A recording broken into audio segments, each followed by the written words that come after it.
Hi, this is Tom. Uh, Welcome to my channel.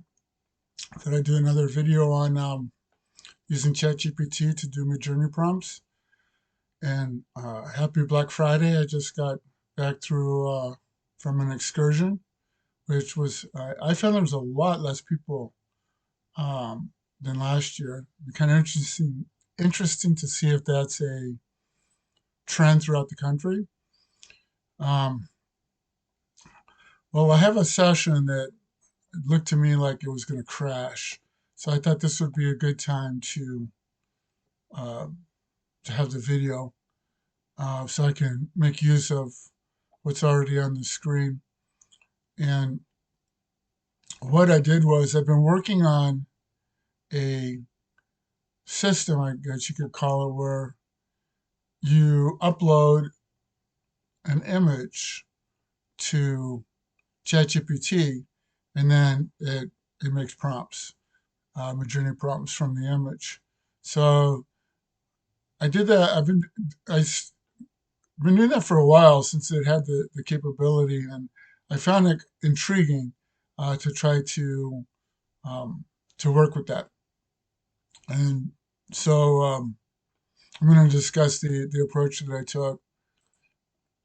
So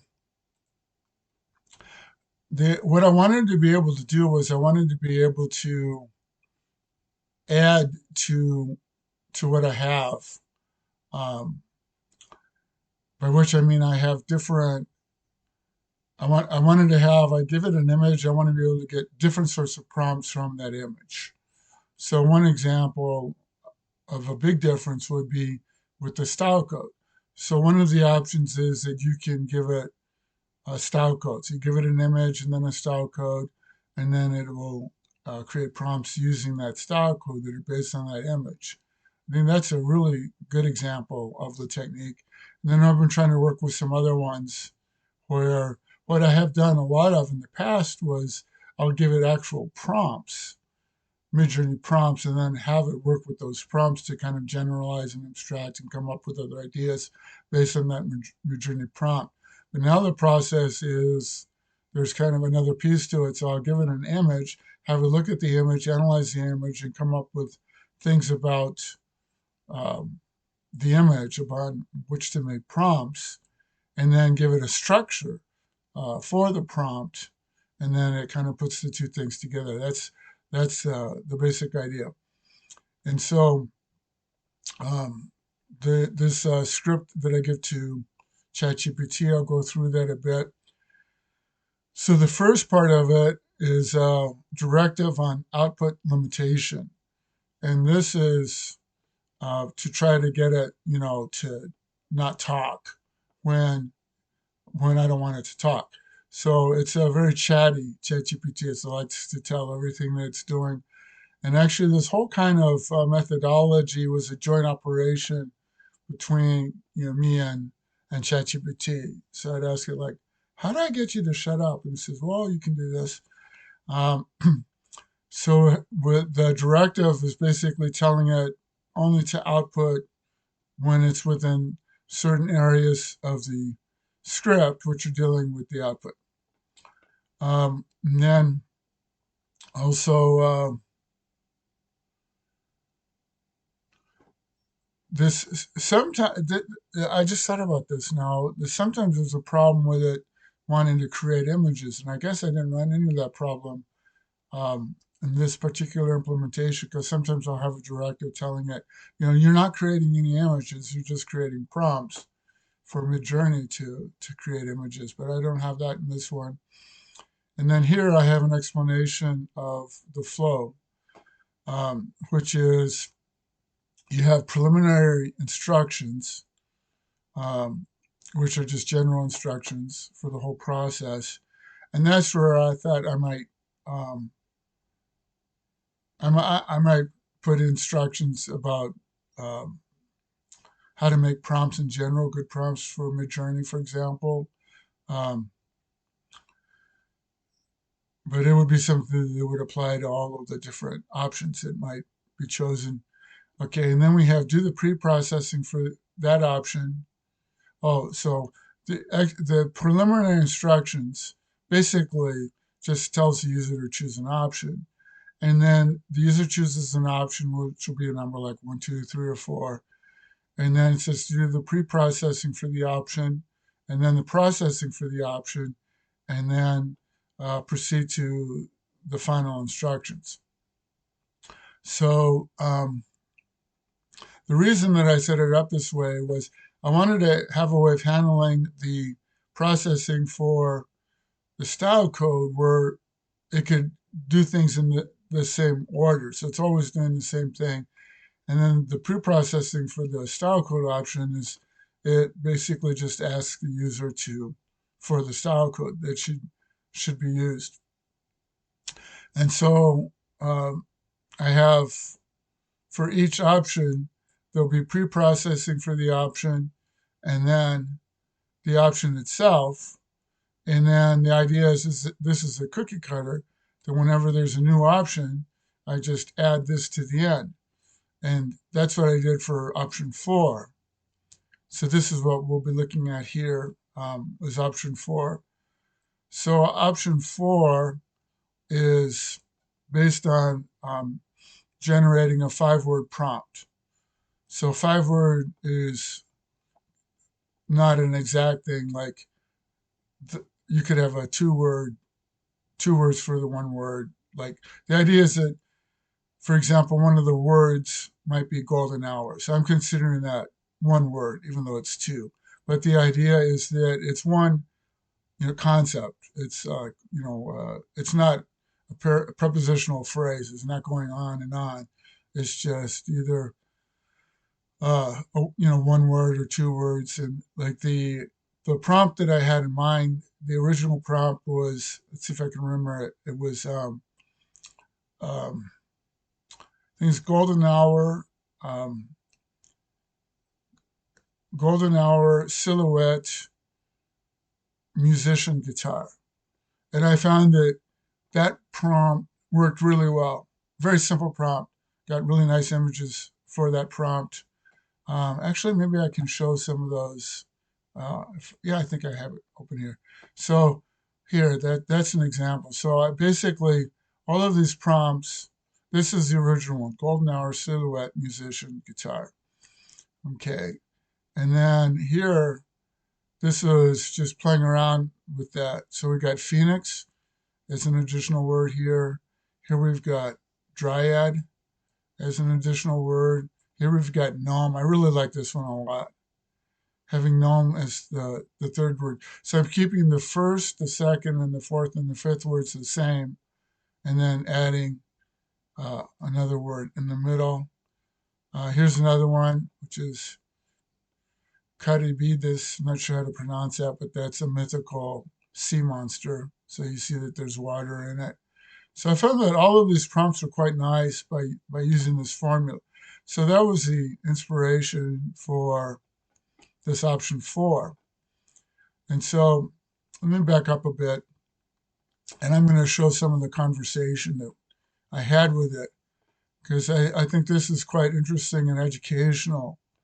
And I had forgotten some of the things I had learned, because some while ago I was working quite a lot with it, and then I had a bunch of things that were just pre-made that I could just reuse and not really think about what I was doing until there was this recent rollout that had new functionality.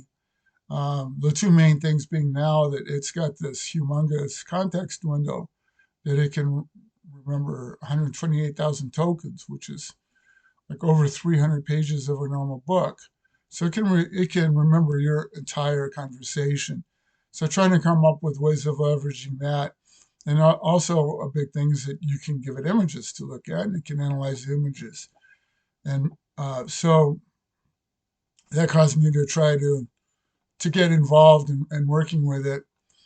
And so one of the lessons that I had learned was that what really works well in working with ChatGPT is to have a collaborative approach. And so there's kind of two ways that you can kind of err in doing that. So one way would be And I would say this is what people just starting out with ChatGPT tend to do, is to not get it involved at all in the process. And so you could basically, you just tell it what you want it to do, and then it does it. And you tell it something else, and it does that, and so on. So that kind of way is not really harnessing the power of ChatGPT. Then you can err in the other direction, and that's what I was doing, which was trying to offload too much stuff to it, or like divide it. For example, I found that I could write initial prompts better than it can. So if I have a concept in mind and I explain the concept to it and ask it, okay, write a prompt for that. It's not very good at that. So rather than fight with it to try to get it to write the prompt that I want, I'll just write it. Okay. But once it has that prompt, then it's very good at extrapolating from that, and working from that. Okay. But so this is in general true, what I explained, but even here you can kind of go too black and white in your thinking. And so really what I want to do is on the first prompt, yes, I'm better at that initial prompt that it is, because I know what I want. So I can leverage the fact that I know what I want to make a rough draft of it. But even there, you can collaborate, have a process to where I tell it what I want, give it an example prompt, but then I'm working with it to kind of perfect that first one. And then in the second part, so ChatGPT isn't that great at going from just coming up with an initial concept. But once you give it something to work with, it's amazingly good at extrapolation. Okay. So, but even there, even though it's great at that, you still get an optimal result by collaborating with it. So I'd say like the first part would be maybe 80-20 me, and then the second part would be maybe 80-20 it. And I wanted to give an actual example of the process here. So what I did was I wanted to add an option 4. So I had 3 options where I will start out by uploading an image, and then it asks me for the option, and I tell it what option I want, and then it creates, what it actually will output is a ChatGPT prompt. I'll show an example later, but the ChatGPT prompt will um, will produce Midjourney prompts for that type of structure, the type of image that inspired it. And the reason that I had to do a ChatGPT prompt instead of just cranking out Midjourney prompts is that I find that to be more flexible, because I can just copy and paste the instructions and use them anytime. I can start a new session and just give it that ChatGPT prompt for the type of Midjourney prompts that I'm interested in, and then do it like that. And that way, I wouldn't be dependent on loading an image, for example. It's just going to tell me give me back the Midjourney prompts that I want. So I'll give an example of that later. I just want to give a brief overview of how this works. It's I upload an image and it returns me a ChatGPT prompt that will make Midjourney prompts that are like the image that I uploaded to it. And so I was wanting to add to the sort of the types of prompts that I could get using that same basic process. And so what I did was I have a library of different projects that I've worked on that I cataloged, which has about 30 different projects. And I gave it all 30 of the projects. And then I explained to it what I wanted. So I said, here's a list of projects that I've worked on. And so I gave it all of these projects.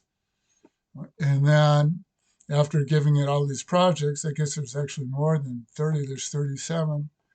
And then I said, now that you have the ability to analyze, excuse me, sorry, now that you have the ability to analyze images, there's an additional step.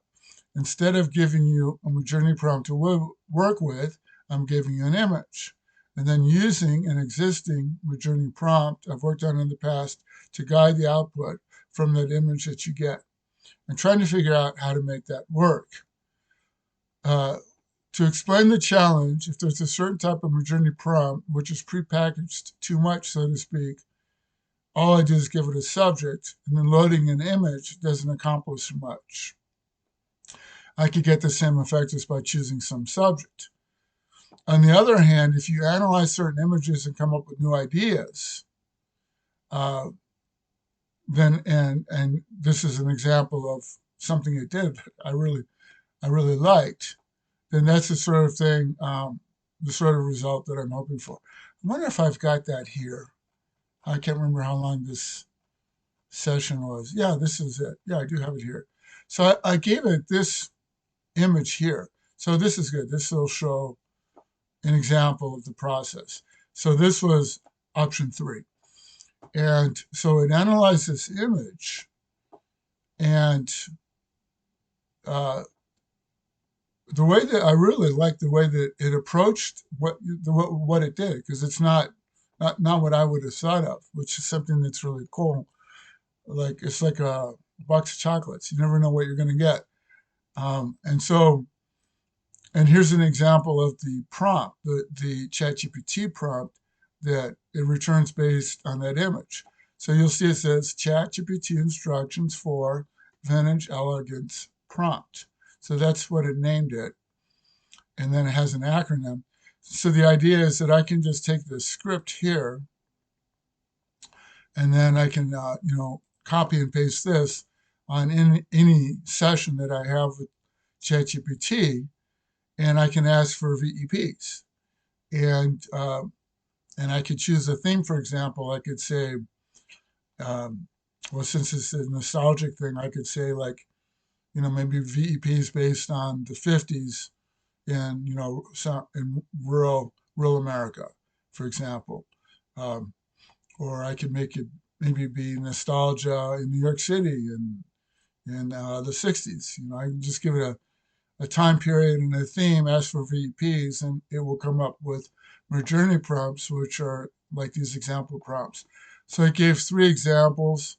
It said 1950s portraiture, Annie Leibovitz, photo, a gentleman in a fedora hat, sitting in a smoky jazz club, amber lighting, and a mood expression.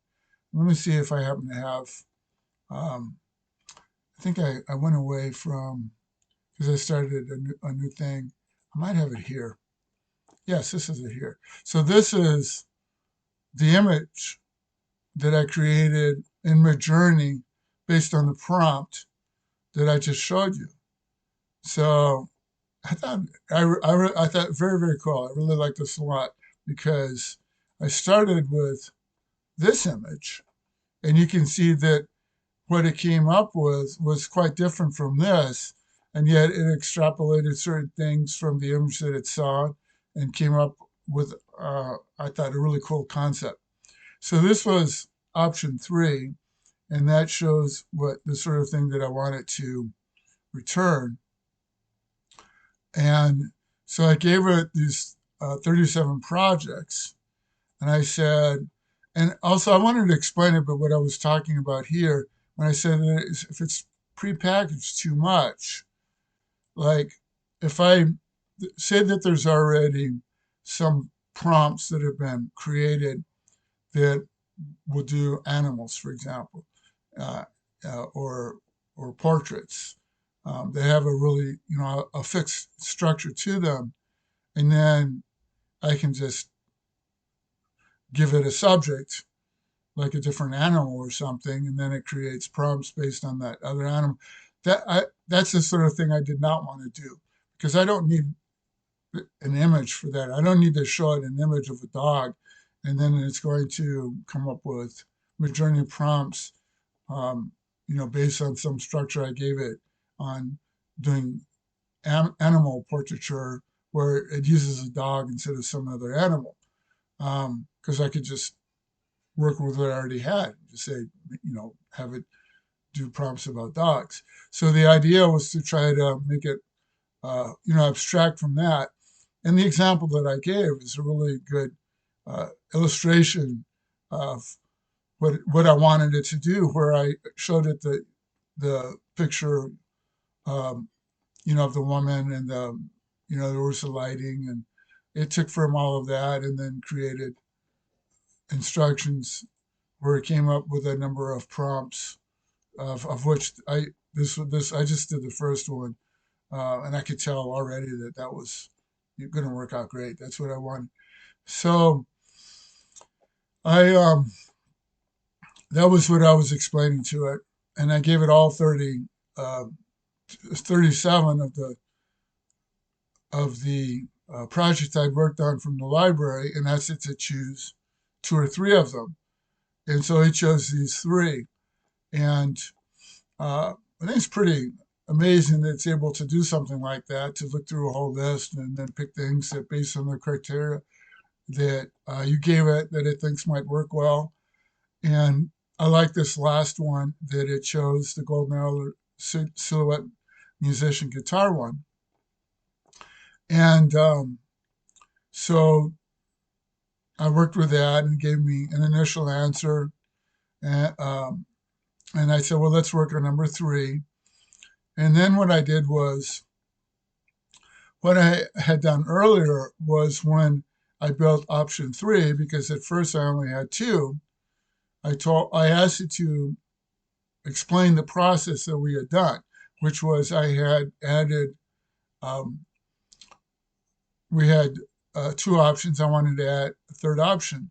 And the idea was that it's following the same sort of routine where you upload an image, and based on the image, you come up with an output.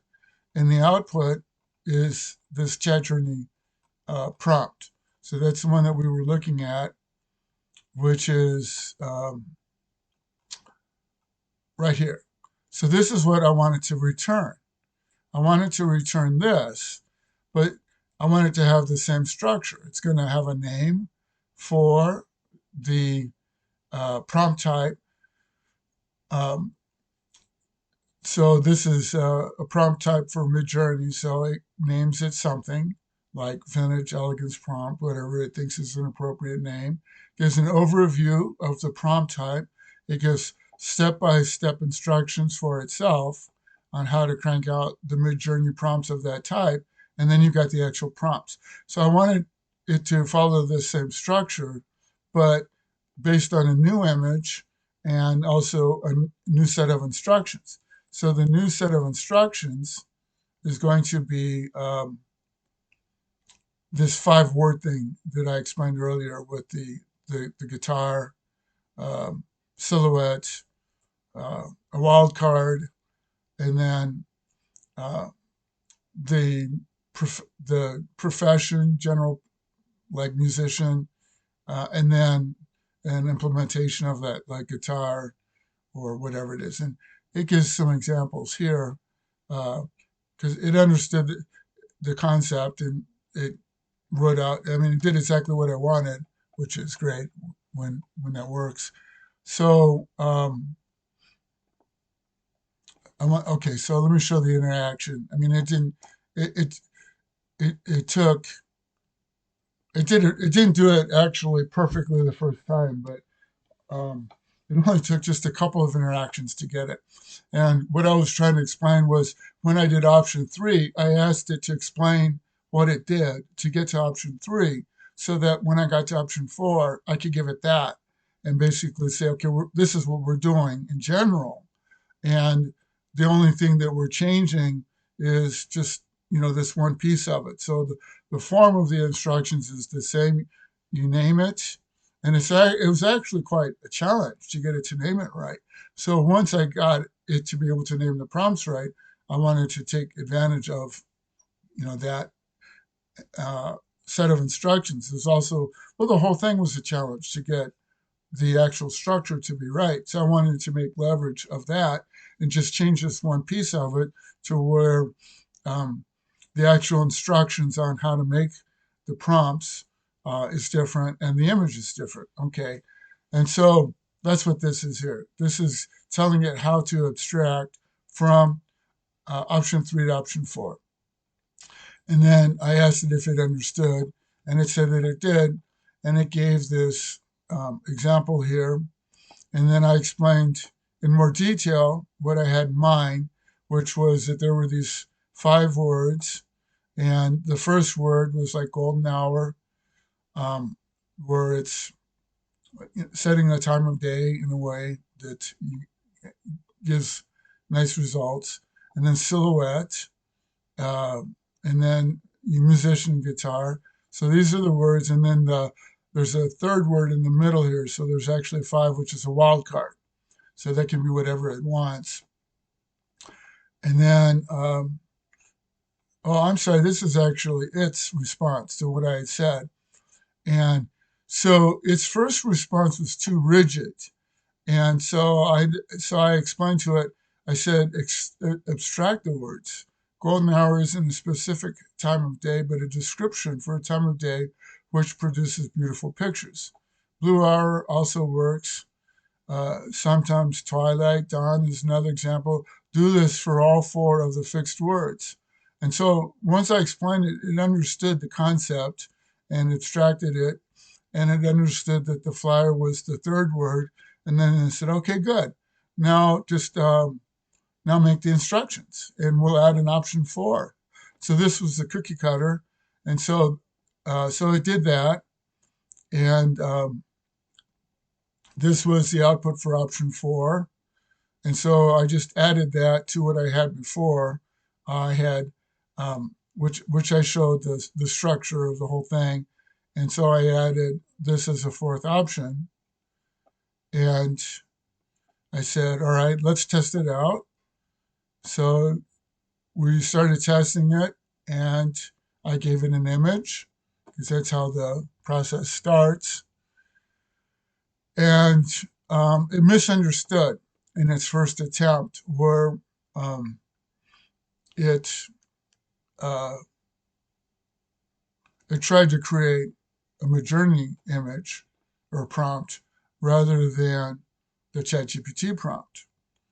And so now this is kind of interesting here because, and this shows something about how the LLMs, large language models, work, is that it doesn't have a memory the way that a human being does. So it's not remembering what we just said, but it's reacting to prompts that you give it. And so it reacted to this prompt by doing this Midjourney prompt rather than a ChatGPT prompt. And so in order to get what I wanted was I just reloaded what it had given me, the option 4. And I said, here are the instructions for option 4. And then it understood. It was like, oh, okay, I see. All right. Okay. And so, and then it did it correctly. It gave me the correct answer. It gave the ChatGPT prompt from here to here. And this looks perfect to me. This is just exactly what I wanted. And then, well, this is when the session crashed. So I think uh, that'll suffice for the video. But